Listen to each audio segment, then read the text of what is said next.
জীবনে যখন কোনো ব্যক্তি নিজের লক্ষ্য প্রাপ্তির জন্য নিরন্তর পরিশ্রম করতে থাকেন, চেষ্টা করতে থাকেন, তখন তিনি কষ্ট অনুভব করেন, কখনো শারীরিক কষ্ট, কখনো মানসিক কষ্ট।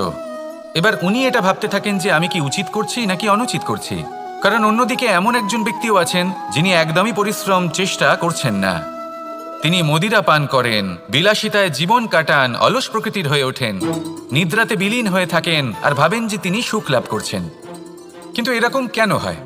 কারণ যখন আমরা সৎ পথে থাকি, উচিত পথে চলি, লক্ষ্য প্রাপ্ত করার জন্য চেষ্টা করতে থাকি, তখন আমাদের ভেতরে থাকা নেতিবাচক শক্তি এবং পাপ এই দেহকে ত্যাগ করে দেয়। আর এই অনুভূতিটাই আমাদের দুঃখের অনুভূতি দেয়, কষ্ট দেয়। এবার সেখানে যদি আমরা কুপথে চলি, অনুচিত পথে চলতে থাকি, তাহলে আমাদের ভেতরে থাকা পুণ্য এবং ধনাত্মক শক্তি আমাদের দেহ ত্যাগ করে দেয়। আর এই অনুভূতির কারণেই আমরা সুখ অনুভব করি। কিন্তু কখনো ভাববেন যে এই সুখ বেশি সময় পর্যন্ত থাকে না।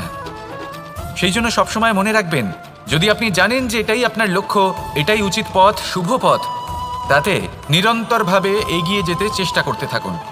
এই কষ্ট আপনাকে সুখের পরাকাষ্ঠায় কখন পৌঁছে দেবে তা আপনি জানতেই পারবেন না।